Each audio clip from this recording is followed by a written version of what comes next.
Hello, we have a treat today. I am lucky to be joined by Dr. Jack Zwanziger, and Jack, as we call each other by first names, is the Director of the Division of Health Policy and Administration in the University of Illinois Chicago School of Public Health. He has many other hats, and he's an esteemed researcher, and he's an economist. One of his identities is as an economist, and I thought by my asking him a few questions, we would be able to illustrate some of the content in the two articles that we read together for week 6. The article about public goods and externalities, and the article about the tragedy of the commons. So, my first question is, there's a general question about what should government do? What good is government regarding assuring the public has goods that aren't monetized? So can you speak to us a little bit about your what you consider to be an externality, and what is the proper role of government? So, I think that's it's an interesting question. And so one of the classical examples of externalities is air pollution, right?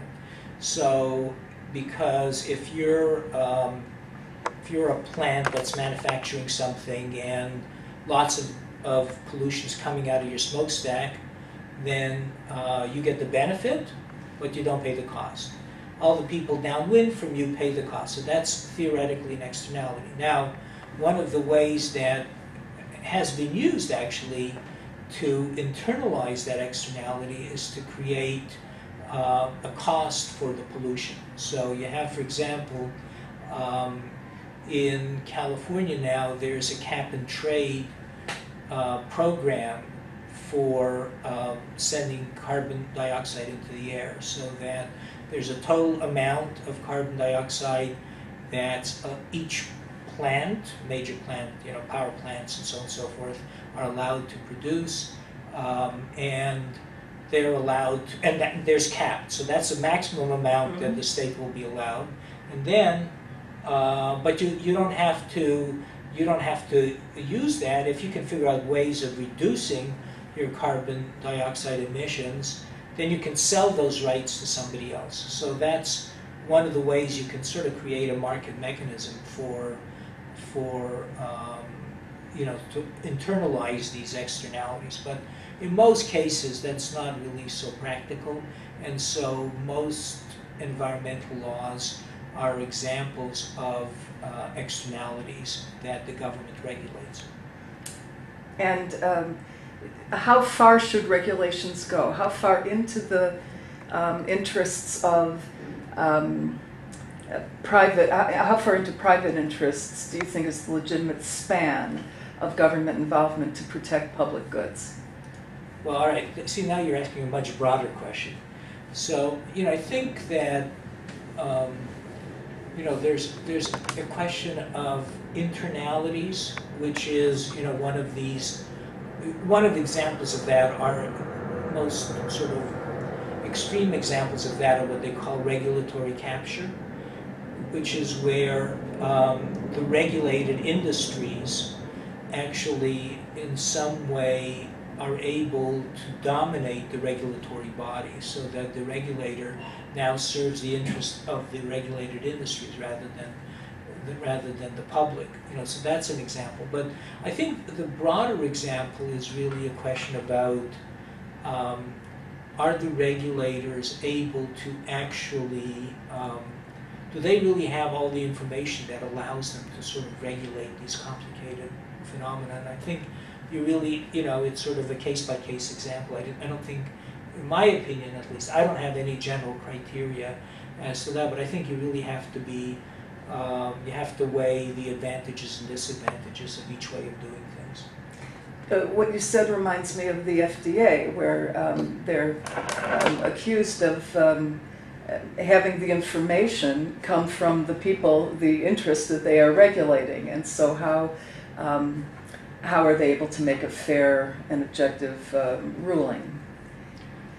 I guess if people start dying, they made a mistake. Okay, flat out. Um, I can't believe I just laughed at the punchline of people dying. So let me ask you this. Can everything be monetized? And so the corollary to that is, we can say that a brand, and we all have brands, the brand is an attempt to monetize a reputation. But what about us, we as humans? What is our good name worth, our reputation? I think I'm going to pass on that question. Oh, because it's theological? No, because I don't even really know how to approach it. I mean, I guess I can think of examples, so if somebody is attempting to blackmail somebody else, they're trying to monetize the value of their good name. Mm-hmm. But I think more broadly than that, I really don't know. I mean, generally people don't go up to other people and say, all right, how much is it worth to you for me not to tell people X? That's generally not it. So I don't know. I mean, I guess conceptually, I can see that people benefit from having a good name, but whether you can actually attach a monetary value to that, I think that goes beyond that's above my pay grade. And I was hoping that you would say that it really there are some things beyond money. Okay. Okay. That's easy. I'm willing to concede that pretty. The other article that we read this week was The Tragedy of the Commons, and people had different takes on what was being advocated there. Do you remember the first time you read that and what your initial reaction was to that? It's embarrassing. What happens if I tell you I don't remember? That's okay. But I think generally, the idea of public goods. Okay. Mm-hmm. So one example, probably one of the classical examples of that is national defense, right? So it's impractical for any individual group to actually go and defend the country as a whole, so you delegate that to the government, and that becomes then a public good that everybody pays for, right? But going back to the tragedy of the commons, the idea there is if you don't have property rights, so in other words, you can get benefit, but it doesn't cost you anything, mm-hmm. then you're going to go and use it as much as you can because you're benefiting and it doesn't cost you anything. So the idea is that you want to develop some mechanism, in what happened there was the public land was actually split up into private land holdings in England. So that was one solution. Another one is to have some public authority develop rules as to how people could use it, or to for instance, in the West, actually the federal government owns a lot of the land and it leases it out to people so there's sort of a semi-public-private relationship there. I guess my last question is, beyond those fixes, is there any hope for changing the predicate? The predicate being that people are going to use without some heavy disincentive. Do you think that there are situations where we can, through social pressure or changing social norms, actually restrain ourselves? Well, I think we can, but mm-hmm. it's generally in really small groups. So if you have, your block, mm-hmm. You probably wouldn't take your junk and dump it into the middle of the street, even though it's not your private property and you want to get rid of all this stuff, because your neighbor would sort of be askance at the fact that you're dumping your garbage in the middle of the street. Mm-hmm.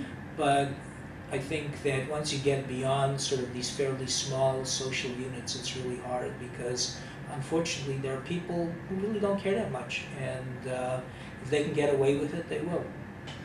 So tending community is an important value. Small communities. Yeah. Thanks so much. Really appreciate taking the time.